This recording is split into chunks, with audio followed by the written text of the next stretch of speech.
It's supposed to be summer.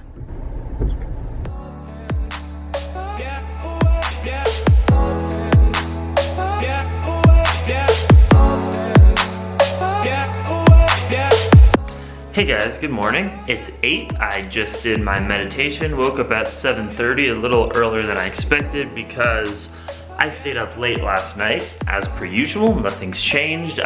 Filming and editing a new video, not a vlog. It's about the main 3 reasons why you can't hate PETA. And I'm really excited about this video, but I'm gonna go to where I can upload it and probably do some laundry and things this morning, get a start for the day.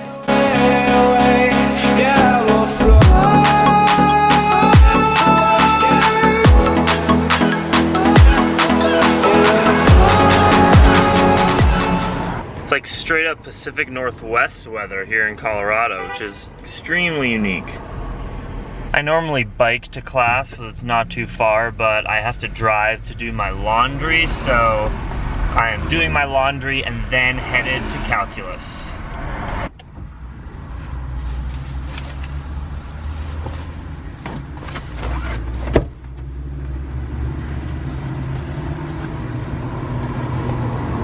Institutional bureaucracy getting me down. So I don't have a washing machine in my little house, so the closest one is in the dorm, this one right here, Matthias. And there's high school students living here over the summer, and I've been doing my laundry all summer there, it's great. And today, because there's more high school students that moved in, they said I can't do my laundry in there for the rest of the summer. It's just you know those things in the world that just make absolutely no sense. They said it's a safety hazard for me, a student at the college, to not do my laundry in the dorm. That is just so dumb and outdated and ridiculous.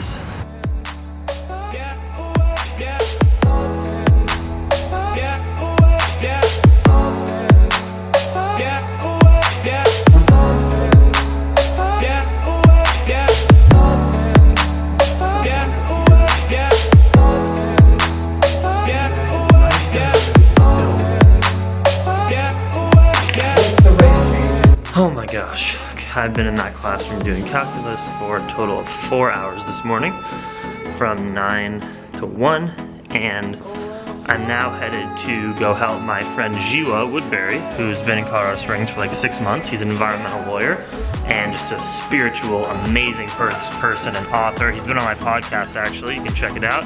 But I'm going to help him move. I have arrived.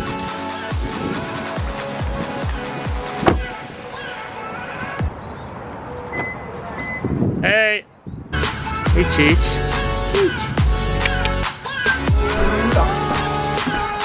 Hi. Hello, old man. Really?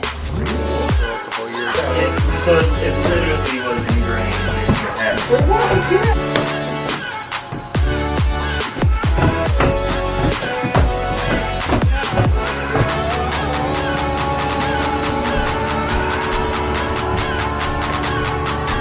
Sad to say goodbye to Jiwa, but I scored his desk in the process for free, which he wrote his freaking book on. And now back to calculus.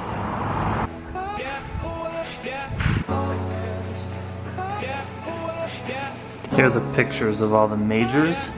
Look at me with short hair. And I'm right next to my good friend Barrett. Hey Barrett. And Ben Kaplan. Hey Ben. And Mariana. And Charlotte. Wow, I have so many friends in my major. That's so nice.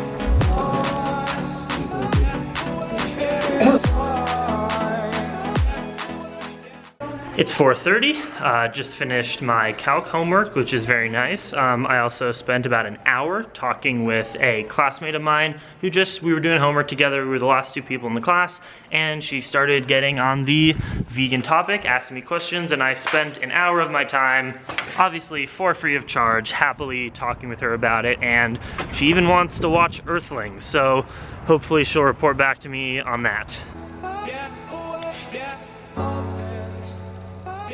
And it's Q&A time. Thank you for your subscriber questions, and here I will answer them all as thoroughly and quickly as possible. First one comes from Nikai33, my partner and I were wondering some things about you. What were you wondering, Nikai? Who are some of your favorite bands? Cool question. And do you frequent vegan restaurants in the Denver area? If so, if you do, join us for dinner. Watercourse is delicious. I would love to join you for dinner. That's awesome. Message me on Facebook and we can make that happen. I've actually never been to Watercourse. I've been to City O City a few times. What are my favorite bands? All right. So I'm really into classic rock kind of bands. Those are like my hardcore favorite, like everything Bob Dylan, David Bowie, Velvet Underground, and then some other bands that I'm into are Animal Collective, Spiritualized, like the Decemberists. You know, when I'm working out, I'll listen to like dubstep. I don't like that music, like I'll never listen to it on my own, but it gets me fired up and does the job. And also I've been listening to Hozier a lot. I just really like their album. Those are some things. I also like kirtan music, like yoga music. Next question comes from Becca Story. Have you heard of / do you follow the no poo hair? It's where you don't shampoo or in some cases conditioner your hair. You don't really need to, and using shampoo actually causes you to have to continue to use it. I totally believe in that. It makes sense. It's the same thing with moisturizer. I don't use moisturizer on my body, and I live in Colorado where it's really dry, and the first year I lived here I did it every single day or my skin would get crackly, and then I just decided to stop and I actually don't need it at all anymore. I do use shampoo and conditioner though. I use it, vegan brands that are also organic. I use Acure, but I don't do that, and I've never tried it, and I use shampoo just because like after I lift, the thought of not shampooing my hair actually disgusts me. Like I need to do it, but I would be open to trying it out. If anyone is active and an athlete and also does this, please send me a message because the idea of getting my hair extremely sweaty and then not shampooing it sounds kind of gross, but I understand it and would be open to try it, and it sounds like a cool idea. McKenna Koporski asks, what dressings do you use for your salads? Great question, because I am oil free. I don't buy oil, I don't cook with oil. If I go to a restaurant and there's oil in it, I won't throw a fit, but I avoid it and never use it myself in the kitchen. If I'm making like a fruity sweet salad, maybe zoodles with veggies, and I want like a fruity dressing, my favorite one is like a few mangoes, some tomato, celery, and avocado, because it's creamy and fruity and sweet, and the tomato and celery make it savory, and that's like my favorite dressing in the world. But when it comes to when I don't want a fruity dressing, I'm just doing like a green salad, I'll make dressings with beets. Sometimes I'll use like liquid aminos, lots of lemon, vegan salt-free Dijon mustard, stuff like that. Tomato is always also a good dressing base. So those are some of the things I do. You can also, if you like vinegar, I don't really eat much of it, but you can use Bragg's apple cider vinegar. Next question from Jan B. Could you make a video showing your ceramics and yoga classes? It would be awesome to watch that. Thank you, and during the year starting September 1st, I can do that and film some of that. Right now in the summertime, because I teach yoga and teach ceramics at my college, and while I'm taking classes, they don't have those classes during the summer because there's not many students around. But yes, come September and October, I will film some of that, and that'd be fun. Far Gone Vagabond, great name, asks me, what kind of camera do you use for your videos? Excellent res quality. Thank you, I use a Canon G7X. Next question is from Starly J. And she says, great job that you're using a helmet now on your bike. I know, no more brain buckets if I did fall. For Q&A, I've been wanting to start yoga for some time now. However, as a full-time working mother, finding time and childcare to attend a local class has been the biggest hurdle I face. Do you have any recommendations of online classes or videos that you think would benefit to a new yogi? Thanks, Jackson. Great question, and you now give me the opportunity to sort of advertise and talk about something I've been meaning to talk about for a while, which is Jay and Michelle, my two friends, Banana Blondie and Plant-Based Athlete on YouTube. They have a new membership website that they've created together called thrivingplantbased.com. I'll put a link in the description below so you can check it out. She's an unreal, unbelievable yogi, has an amazing asana practice, and what they do as a couple is they created this membership site where you can pay $9.99 a month, which for a lot of people is just absolutely nothing, and you get access to free yoga classes and tutorials that she films, and she's unbelievable. They also give you food and nutrition advice, show you their food journals, tons of content. It's an amazing deal. I'm actually gonna buy membership tonight because I can learn from them in a lot of ways. So I would highly recommend doing that. You get free yoga, not free, it's $9.99 a month, very cheap, but you get yoga classes that you can just stream on your computer and you can do it at home. Also, there's always My Yoga Online. That's a little bit more expensive, I believe, but that is like the biggest online yoga membership where you can pay a fee and you get, they film tons of like professional, famous yoga teachers, and you can take classes from them online. But definitely support Michelle and Jay and do that. The next question is, oh, I forgot to put the name of whoever asked this, but is California or Colorado more vegan friendly? Which do you like better and why? California is definitely more vegan friendly. I live here because I go to school here and I thought the school was cool and I wanted to leave California because I grew up there. But when it comes to like the vegan scene and vegan options, because I'm a very health-oriented vegan, I like to eat lots of fruit and fresh food. In Colorado in the winter, there's not much of that. Like, sure, you can find I have good organic grocery stores that get food from like California's where all the produce comes from, but if you want to get it directly and you want access to tons of vegan restaurants, Los Angeles, San Francisco, San Diego, Santa Barbara, those are the places really to live, I think, as a vegan if you just want abundant good produce and probably more of a community. Don't get me wrong, Colorado's not bad. We have meetup groups and lots of vegan friends and like a vegan bar just opened in my town, but I'd say definitely California is best for that.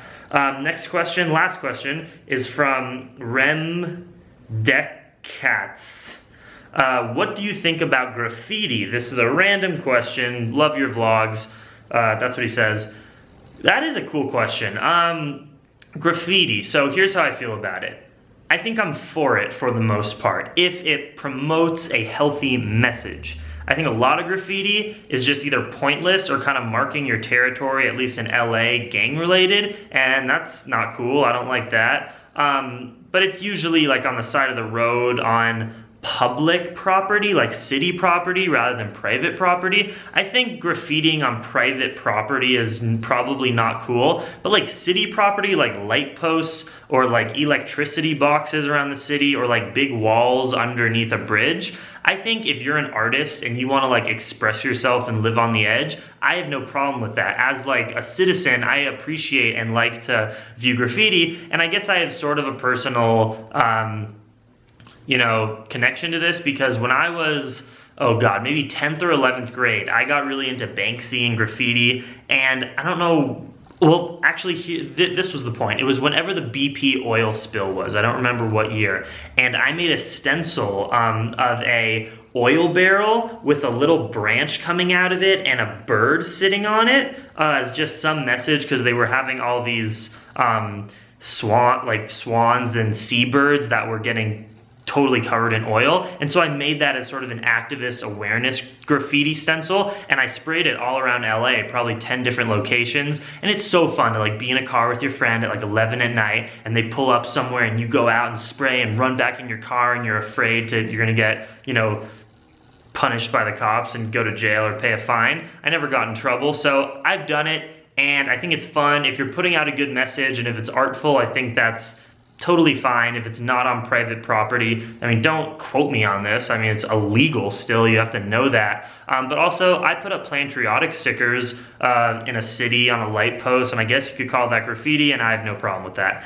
And that does it for the Q&A. If you want me to answer your question, it can be about anything, as you see in this one right here. Veganism, fitness, health, relationships, art, anything random on your mind that you want to hear from me, post them in the comments below. Thank you. When subscribers reach out to me and say I am a dumbass for not wearing a helmet, I listen. Thank you for the recommendations. Here's my awesome new helmet. I am happy to be a helmet wearer again.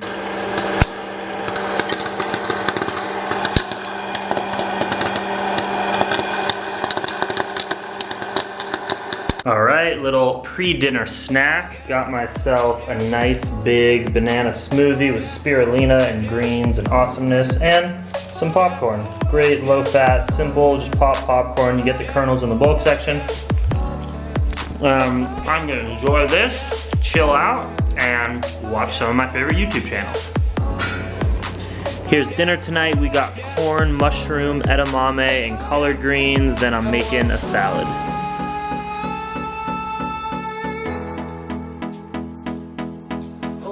But yeah, today was, pretty chill. My life sometimes is pretty mellow. It wasn't very sunny or nice out today, so I kind of, I felt like bundling up and just sort of chilling, but I did post that PETA video, which is already getting some pretty controversial comments. And what else? Oh, if you have any ideas of videos that you want me to make, not vlog style videos, because that's just, I take you through my day, but just videos talking about vegan topics or whatever, please leave them in the comments and I will totally make them. If you ask me to do it, just say, talk about this concept, I want to hear what you think about it, more in depth than just a Q&A for an entire video. Post that in the comments below. Other than that, you beautiful, beautiful people, I just want to thank you for the support. I almost have 3,000 subscribers on YouTube now. I obviously want to get that way up, so spread it around to your friends, to your family. I get so many people, kids from my school, students, saying, hey, what you do is really awesome. I'm thinking about going plant-based, and I guarantee you have so many of those friends too. So it's fun for them to have a YouTube channel that they go to. So if you do like what I'm doing and support, spread the word, send the URL around. It would be a huge help. But I'll see you guys on Friday. Dream extreme. Much love.